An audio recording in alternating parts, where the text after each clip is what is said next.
Salve, salve, pessoal! O maior inimigo dos gregos são os próprios gregos. Você já sabe que a Grécia Antiga ela era desunida, havia uma descentralização política com cerca de 160 cidades-estados. Uma cidade-estado é como se fosse uma cidade-país. Em cada cidade havia uma autonomia política, econômica bem diferente uma da outra, ok? Você não pode pensar em Grécia Antiga como algo unificado.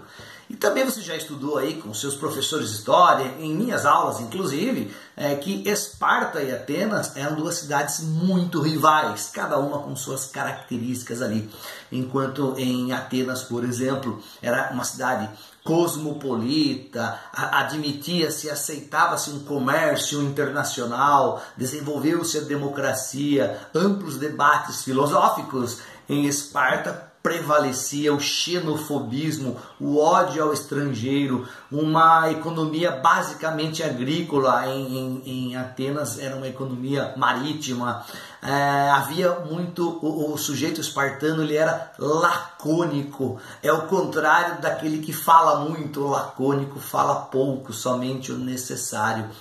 E havia outras cidades-estados importantes como Tebas, Corinto, Mileto, Delfos, Delos, só para citar aqui algumas, ok?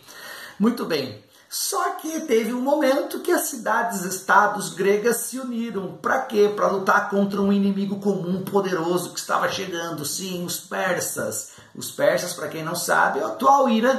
Tá? E lá do Oriente os persas chegaram até o mar Mediterrâneo e começou a entrar em conflito ou em atrito pelo controle ali do comércio local. Tá?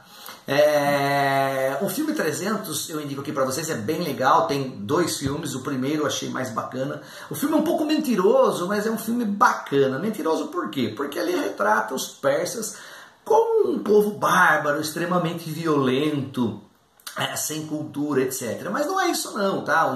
Os persas tinham uma cultura incrível, ok? Mas fora essa parte, assista o filme que vale a pena, tá? Gente, são as chamadas guerras médicas, tá? Ou guerras greco-pérsicas, que vão ali de 490 a 479 a.C., portanto século V a.C.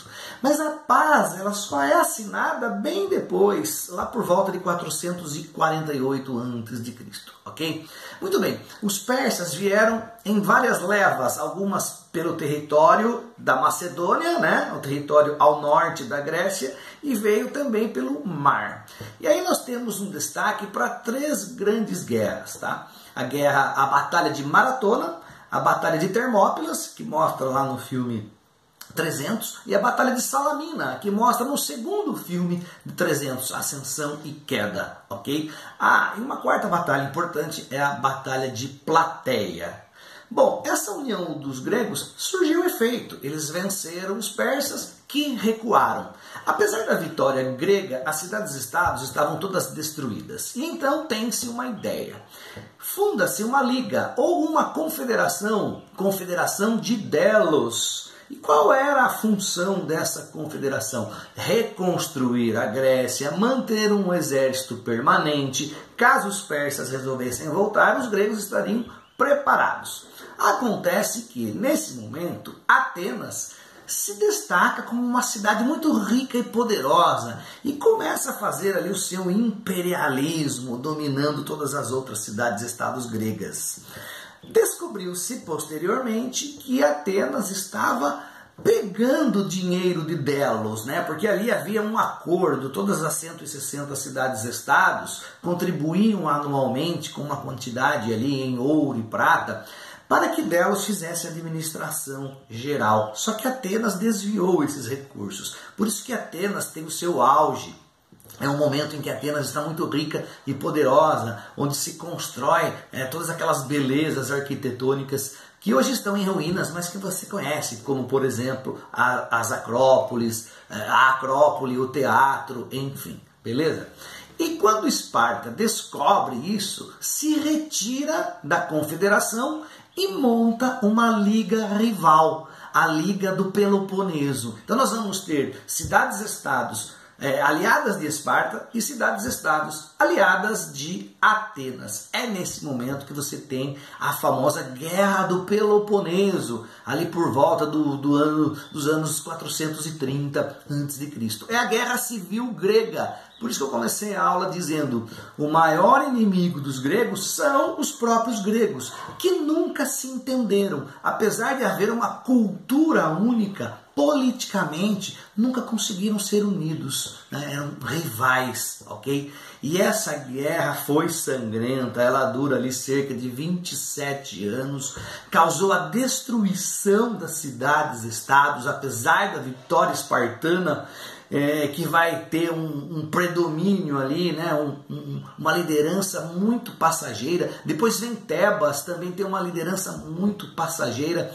A Grécia nunca mais consegue se consolidar, se fortalecer novamente. E aí, o que acontece? Aí abre-se a possibilidade para que a Macedônia, um povo vizinho, invada a Grécia e conquiste. Filipe da Macedônia acaba fazendo essa conquista, liderando essa conquista, ok? Filipe governa então a Macedônia e a Grécia, acaba morrendo, dizem que foi assassinado pela sua própria esposa, e assume o poder Alexandre Magno, que vocês conhecem como Alexandre o Grande. Também tem um filme dele para vocês assistirem, tá?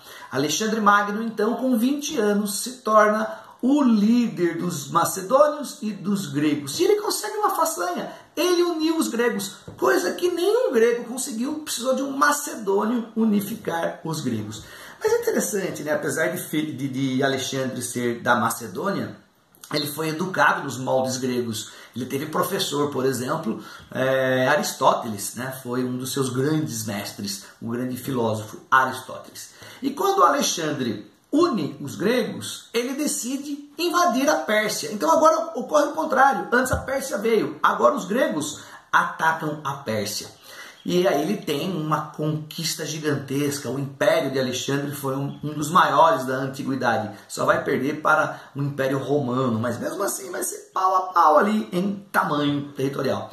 E Alexandre conquista o Egito, conquista a Babilônia, chega perto da Índia, funda cidades, as cidades de Alexandria, e a mais importante é ali próxima do Egito. Interessante que Alexandre, ele não destruía a cultura dos outros povos, ele incorporava a cultura grega. E dessa fusão da cultura grega com a cultura oriental, surge a cultura helenística, ok? Guarda aí que isso cai direto nos vestibulares. Beleza, dos 20 aos 33 anos, foi uma época de conquistas, e aí ele resolve voltar. E quando ele está voltando na Babilônia, na região da Mesopotâmia, tá? Ele cai de febre e ele fica cerca de 30 dias acamado. Né? Não se sabe direito do que Alexandre morreu. Após esses 30 dias ali na cama, ele acaba falecendo. Provavelmente, alguns dizem isso, né? Já se falou em envenenamento, em várias coisas desse tipo, mas provavelmente ele morreu de uma picada de algum mosquito que passou para ele malária ou algo desse tipo, tá? Alexandre foi enterrado, mumificado, melhor dizendo, com honrarias de faraó egípcio, e todo o seu império que foi conquistado ali não foi para frente. Os seus generais, né, ele foi dividido entre seus generais, mas não tinham a mesma habilidade política que Alexandre. Nessa história toda, é legal vocês darem uma pesquisadinha sobre o que o oráculo de Delfos falou para Alexandre antes dele ir nessas batalhas, tá? É interessante, um oráculo são pessoas que tentam prever o futuro, mas respondem em forma de enigma. Essa história é bem legal, não se sabe se é verdade, pode ser um mito, mas procura aí, o oráculo de Delfos, o que ele falou para Alexandre Magno, ok? Um abraço e até a próxima.